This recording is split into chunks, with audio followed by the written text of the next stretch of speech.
জোয়ার যখন যাচ্ছে তখন কিছু ভাসিয়ে নিয়ে চলে যায়। তেমন আমাদের মনুষ্য জন্মে কখনো কখনো কিছু আমরা ভাবি সেসব কিছু এটা আমাদের, কিন্তু এই প্রকৃতিতে দান হয়তো কারো না কারো সাহারার মাঝে আসে। হয়তো পিতা দেখবেন কিছু দান করলেন, সন্তান তিনি ভাবলেন যা কিছু পিতা করে যাচ্ছে সবই তো আমার জন্যে। কিন্তু সেটা যেমন একটি জোয়ারের মধ্যে পিতা যেমন যখন চলে গেল তখন এই দানের ঘোড়া কেউ সাহারা এলো। আমাদের মনুষ্য জন্মে হয়তো সুখ আর দুঃখ নিয়েই জীবন, কখনো দারিদ্রতাও আসে, তাতে কাটাতে হয়। কারণ মনুষ্য জন্মে দুর্ভোগ আসতেই পারে, কিন্তু জোয়ার সে তো যখনই আসে তখনই কিছু ভাসিয়ে নিয়ে যায়। আমাদের আত্মার যেটা আছে এই দেহের মধ্যে, যখন এই আত্মা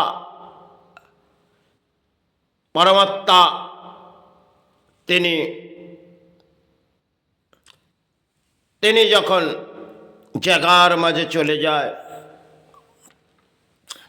কেন সেখানে আমাদের জীবনে একটি যেন লজিকের মাঝে ফুটে আসে, সে হারে পিতা যা কিছু করল, হয়তো পিতা চলে গেলেন, সন্তান বুঝে উঠলেন যে পিতা ক্ষিপ করে গেলেন। এটা এক অদ্ভুত মনুষ্য জন্মে যেন আমাদের জীবনের মাঝে খেলা থাকে।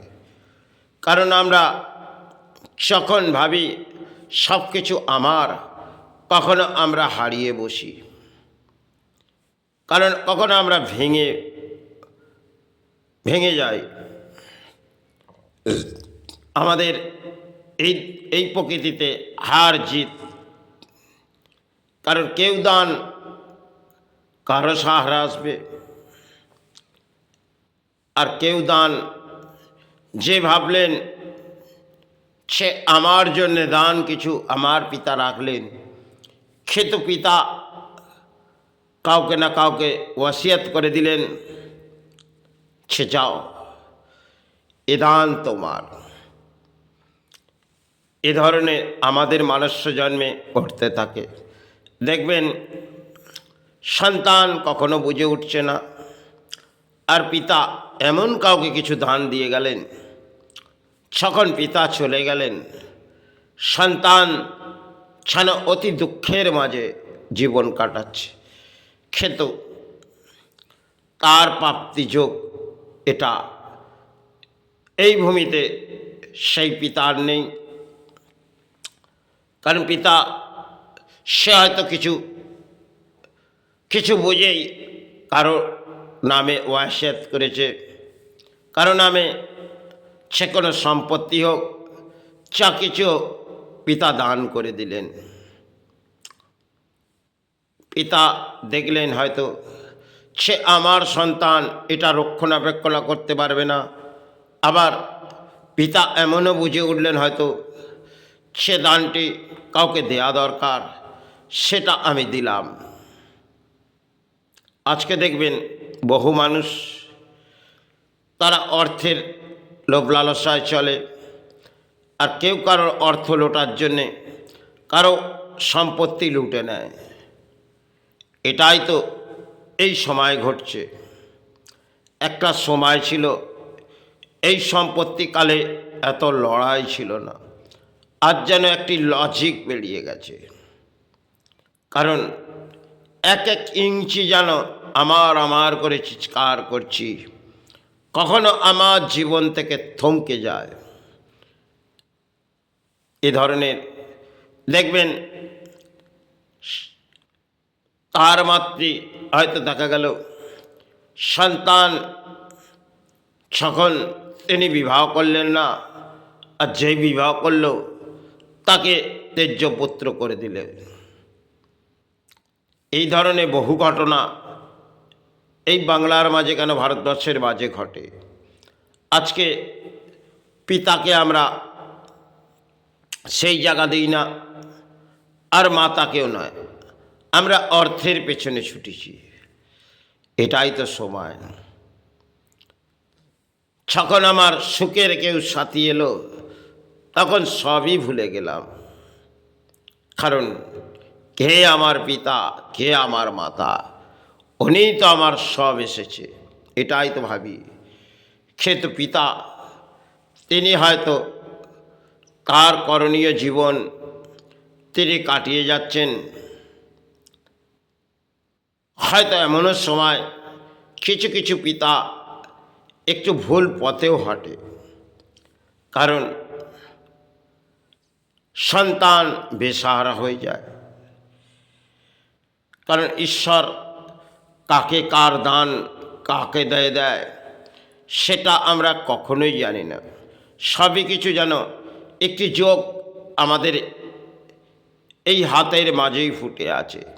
দেখবেন কেউ দুঃখ দারিদ্রতার মাঝে কাটিয়ে যাচ্ছে, খেতে এমনও সময় এলো বহু অঙ্কের দান যেন তিনি পেয়ে গেলেন। হয়তো ভাই চলে গেলেন, তার কেউ সে দান পেয়ে গেলেন।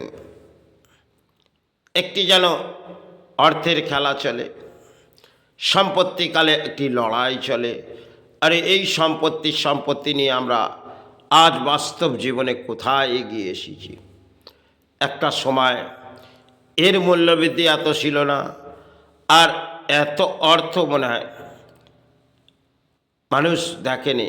কারণ বর্তমান দিনে অর্থর পেছনে ছুটেছে, সমস্ত জ্ঞান যেন হারিয়ে ফেলেছে, অর্থই যেন সব সাহারা। কারণ অর্থ করে মানুষ পাগল হয়ে বেড়াচ্ছে। এই ভূমিতে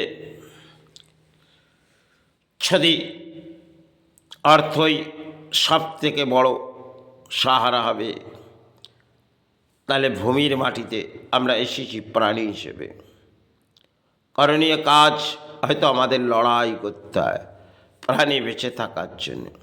কর্ম সে করে যেতে হবে, কারণ কর্ম জীবনে বাঁচতে গেলে বাঁচতে গেলে একটি লড়াই, সেটা চালিয়ে সৎকর্ম এবং অসৎকর্ম। সৎকর্ম নিয়ে আপনি ছয়ই না হলেও আপনি তার সাহারা চালিয়ে যান, তিনি আপনার সাহারায় চরণ ভাড়াতে। হয়তো আপনি যে সাহারার মাঝে আছেন আপনি তার শ্রীচরণে চলে যান। এই ভূমিতে মনুষ্য জন্ম পেয়েছেন, যত কিছু পেয়েছেন সবই তো ভূমি থেকে, ভূমির মাটি থেকে যা কিছু পেয়েছে। কারণ আমার মনে চিৎকার করে এই জগতে কার নেই মাই জগৎ, আছে কিছু? সবই এক করে অপরের দান ভোগ করছে, সবই তেনার দান। আজ আমার প্রাপ্তি যোগ আছে, কাল পরবর্তীকালে আর একজন। কারণ এই সম্পত্তিকালে অধিক লড়াই।